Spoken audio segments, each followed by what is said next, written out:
Selamat pagi saudara-saudara yang dikasihi Tuhan. Pada pagi ini kembali kita akan bersaat teduh. Kita memasuki doa pagi di hari Selasa tanggal 17 Oktober 2023. Sebelum bersama kita membaca dan merenungkan firman Tuhan, mari kita terlebih dahulu berdoa. Dalam anugerah-Mu pada pagi ini Tuhan, kami sungguh mengucap syukur ketika kami boleh menikmati hari baru dan udara baru.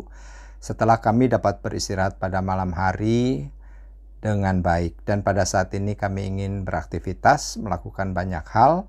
Namun sebelumnya kami rindu untuk kami juga disapa oleh firman Tuhan. Maka berfirmanlah ya Tuhan, kami sedia untuk mendengarkan sabda-Mu. Dan tolonglah kami Roh Kudus. Di dalam pertolongan-Mu kami pun dimampukan untuk mengerti dan dapat melakukan firman itu dalam keseharian hidup kami. Terima kasih, dalam nama Kristus, firman yang hidup, kami berdoa dan mengucap syukur. Amin. Saudara-saudara, firman Tuhan pada pagi ini diambil dari surat Rasul Paulus kepada jemaat di Filipi, pasal yang ketiga ayat 13 sampai dengan pasal 4 ayat 1. Saya akan membacakan untuk kita semua, demikian firman Tuhan.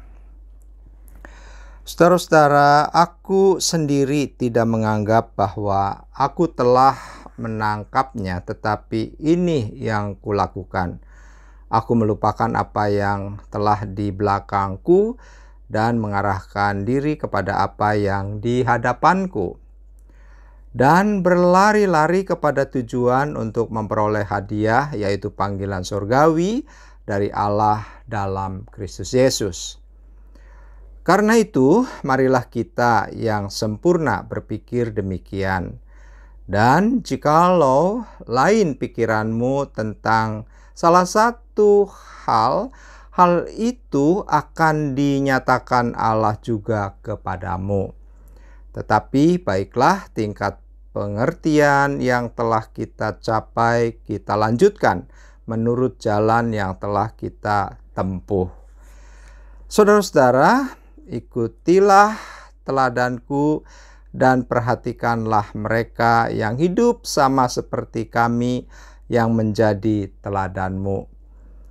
Karena seperti yang telah kerap kali kukatakan kepadamu dan yang kunyatakan pula sekarang sampai menangis, banyak orang yang hidup sebagai seteru salib Kristus. Kesudahan mereka ialah kebinasaan. Tuhan mereka ialah perut mereka. Kemuliaan mereka ialah aib mereka. Pikiran mereka semata-mata tertuju kepada perkara duniawi. Karena kewargaan kita adalah di dalam surga. Dan dari situ juga kita menantikan Tuhan Yesus Kristus sebagai juru selamat, yang akan mengubah tubuh kita yang hina ini sehingga serupa dengan tubuhnya yang mulia, menurut kuasanya yang dapat menaklukkan segala sesuatu kepada dirinya. Karena itu, saudara-saudara yang kukasihi dan yang kurindukan, sukacitaku dan mahkotaku, berdirilah juga dengan teguh dalam Tuhan, hai saudara-saudaraku yang kekasih. Demikian saudara-saudara pembacaan firman Tuhan pada pagi hari ini. Saudara-saudara yang dikasihi Tuhan, setiap orang di dalam menjalani kehidupan ini tentunya harus memiliki tujuan. Hidup tanpa tujuan akan menjadikan hidupnya tidak berarti. Semua usaha selama menjalani hidup akan berakhir dengan kekecewaan, kehampaan, kelelahan, dan juga barangkali rasa frustrasi oleh karena hidup itu tidak punya tujuan. Oleh karena itu, saudara-saudara, tujuan merupakan aspek penting yang membuat hidup kita menjadi bermakna dan berarti. Dalam surat Rasul Paulus kepada jemaat di Filipi, kita juga bersama melihat bahwa Rasul Paulus dalam hidupnya memiliki tujuan yang jelas. Sejak ia menerima Yesus sebagai juru selamat, arah tujuan hidupnya berubah secara total, saudara-saudara. Sebelumnya tujuan hidupnya adalah mencari kehebatan dan kemegahan diri, sehingga ia tega menganiaya bahkan membunuh orang-orang percaya atau orang-orang Kristen. Namun setelah berjumpa dengan Yesus, ia hanya ingin mengenal dan mengejar kebenaran dalam Kristus Yesus. Saudara-saudara, Paulus rela menanggalkan segala masa lalunya yang gemilang, lalu mengarahkan pandangannya secara total untuk mengenal Yesus. Totalitas tersebut mengarahkan seluruh jiwa dan raganya agar ia menjadi sama seperti Kristus, serta meraih mahkota kemenangan dalam melaksanakan panggilan sorgawi. Saudara-saudara, oleh karena itu marilah kita belajar dari Rasul Paulus untuk melaksanakan tujuan kita, yaitu semakin mengenal Kristus dan kebenarannya. Tentu saudara-saudara, di dalam kita melaksanakan tujuan hidup kita untuk lebih mengenal Kristus dan kebenaran Kristus, pastinya tidaklah mudah. Ada beberapa hal yang dapat kita perhatikan. Yang pertama adalah kita harus punya tekad yang kuat, menjadi orang yang kuat dalam iman, memiliki iman yang kokoh dan teguh, sehingga kita dapat menang dalam menghadapi segala tantangan dalam kehidupan. Yang kedua, kita harus percaya akan campur tangan Tuhan dan pemeliharaannya. Kita harus percaya bahwa segala perkara dapat ditanggung di dalam Tuhan yang memberi kekuatan kepada kita. Kita juga harus fokus kepada apa yang ada di depan kita, saudara-saudara. Kita tidak mengingat-ingat kegagalan dan penderitaan yang telah kita alami di masa lalu. Kita melupakan apa yang ada di belakang kita. Ingatlah saudara-saudara, hidup kita bukan dari masa lalu, tetapi dari masa depan. Masa lalu adalah pahit ataupun manis, gagal ataupun berhasil, adalah sejarah yang tidak dapat kita ubah dan kita apa-apakan.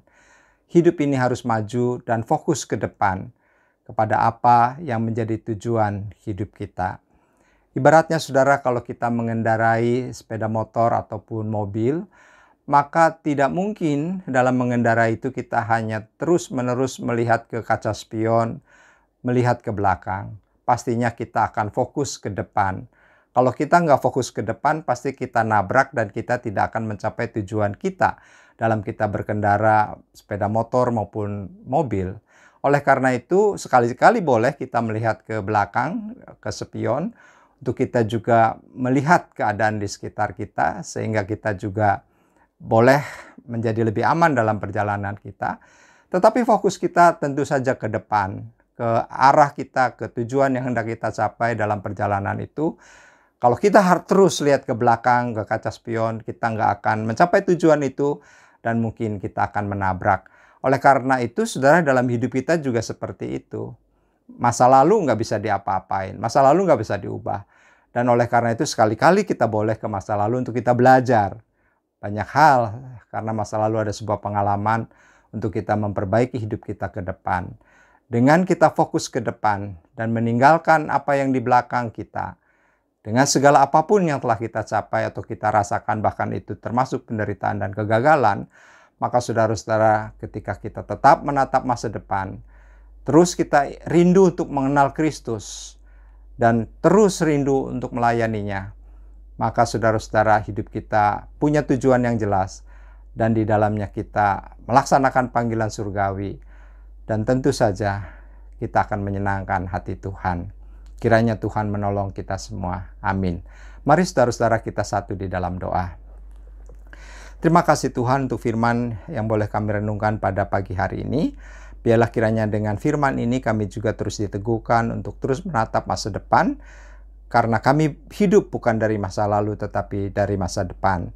Oleh karena itu, biarlah kami juga dapat belajar dari Rasul Paulus untuk mencapai tujuan hidup kami dengan terarah dan dengan jelas, bahwa dalam hidup ini kami pun terus ingin mengenal Kristus dan kebenarannya, dan tentu saja kami akan terus dibimbing oleh kebenaran Tuhan, sehingga hidup kami tidak tersesat dan hidup kami mencapai tujuan seperti yang Tuhan inginkan dalam hidup kami sebagai orang-orang percaya. Kami menyadari betapa kami penuh dengan kelemahan dan keterbatasan. Oleh karena itu, kiranya Tuhan menolong kami dan memampukan kami untuk kami dapat melewati hari-hari kami dengan segala perjuangan, untuk terus punya tekad yang kuat di dalam kami beriman secara teguh di tengah berbagai cobaan godaan yang kami hadapi di dunia ini. Sehingga kami memenangkan setiap pertandingan iman dan kami boleh mendapat mahkota hadiah yang Tuhan janjikan bagi setiap orang percaya. Terima kasih, ampuni segala dosa dan salah kami ya Tuhan. Dan pada saat ini kami berdoa bagi saudara-saudara kami yang sedang sakit, kiranya Tuhan jamah dan Tuhan sembuhkan dalam kuasa dan berkat-Mu. Bagi yang bergumul, Tuhan juga buka jalan bagi setiap persoalannya, sehingga mereka boleh melewati masa-masa sulit, bukan karena kuat mereka, bukan karena hebat mereka, tetapi karena Tuhan yang menolong, memelihara dan memberikan kekuatan kepada mereka. Bagi saudara-saudara kami yang sedang bergumul dengan kondisi perang, di mana mereka menjadi korban akibat peperangan itu, biarlah Tuhan juga yang terus menolong mereka yang banyak kehilangan harta, bahkan keluarga, orang-orang yang mereka kasih oleh karena peperangan. Biarlah Tuhan juga tolong mereka, kuatkan, sehingga mereka juga tidak kehilangan pengharapan. Tuhan pelihara, Tuhan jaga dalam segenap keadaan mereka semua. Kami serahkan mereka dalam kasih setia-Mu, dan juga hidup kami selanjutnya, segala aktivitas kami sepanjang hari ini ada dalam tuntunan dan pemeliharaan Tuhan yang ajaib. Terima kasih Tuhan, di dalam nama Kristus kami berdoa dan kami mengucap syukur. Amin. Bagi Bapak Ibu yang memiliki pergumulan khusus dan ingin didoakan, bisa menghubungi rekan-rekan pendeta di nomor berikut.